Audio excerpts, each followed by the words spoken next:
Different point touch చేసినప్పుడు release తర్వాత appreciation అనేది వస్తుంది డైరెక్టర్ కానీ మేకర్స్ కానీ.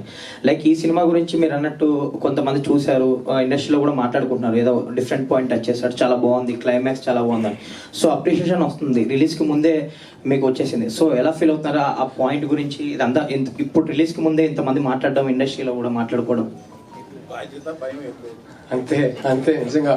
అంటే ఒకటేనండి, మా ప్రొడ్యూసర్స్ అది ఫస్ట్ డేనో, సెకండ్ డేనో, థర్డ్ డేనో ఏదో ఒక రోజు నాకు ఫోన్ చేసి ప్రాఫిట్లో ఉన్నామని చెప్పేంత వరకు టెన్షన్ అయితే పోదండి. That is the most important thing. నమ్మి డబ్బులు పెట్టిన ప్రొడ్యూసర్స్కి డబ్బులు తిరిగి రావాలి. సో అప్పటి వరకు ఖచ్చితంగా టెన్షన్ ఉంటుంది. అండ్ అంతకన్నా జనాల దాకా ఇంకా వెళ్ళలేదు కదా. సో జనాల దాకా వెళ్ళేటప్పుడు వాళ్ళ రియాక్షన్ ఏముంటుంది, వాళ్ళు ఎలా రిసీవ్ చేసుకుంటారనే టెన్షన్ అయితే ఎప్పుడు ఉంటుందండి. So waiting for the release.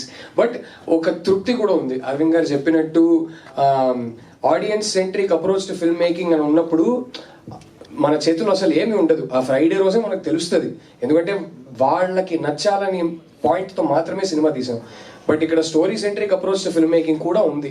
So ఒక చిన్న సాటిస్ఫాక్షన్ అయితే ఉంది. ఏంటంటే రష్మిక నేను కూడా అదే మాట్లాడుకున్నాం. Somewhere we really hope that people love the film, they give us love and appreciation. More than that ఈ సినిమా గురించి వాళ్ళు డిస్కస్ చేస్తారు, డిబేట్ చేస్తారని కోరుకుంటున్నాం. బట్ అరే ఈ స్టోరీ చెప్పాలనుకున్నాం, ఇది తీసేసాం, ఇంకా ఇప్పుడు బయటికి వెళ్తుంది అనే సాటిస్ఫాక్షన్ కూడా ఉంది. సో యూజువలీ సినిమాలు అంటే ఆ తృప్తి కూడా ఉండదు, టెన్షన్ ఒకటే ఉంటుంది. ఇక్కడ ఆ తృప్తి ఉంది, బట్ అఫ్ కోర్స్ టెన్షన్ కూడా ఉందండి. మీరు తీసిన చీలాస్ నాకు చాలా ఇష్టం. Thank you. Know that all the very best అండి. Looking forward. Thank you bro, thank you so much. Rahul garu, అంటే ఉమెన్ పాయింట్ ఆఫ్ వ్యూ నుంచే ఈ కథను తీసుకోవడం జరిగిందా? రియలిస్టిక్ ఇన్సిడెంట్స్ని కూడా బేస్ చేసుకుని ఈ కథను రాయటం జరిగింది ఎట్లా? అఫ్ కోర్స్ అండి, చాలా రియలిస్టిక్ ఇన్సిడెంట్స్ ఉన్నాయి. అంటే ఇద్దరి మధ్య జరిగే స్టోరీనే అండి. Okay, so it's a relationship drama. Relationship అన్నప్పుడే ఒక ప్రొటాగనిస్టే కాదు, ఇద్దరి మధ్య జరిగే స్టోరీ.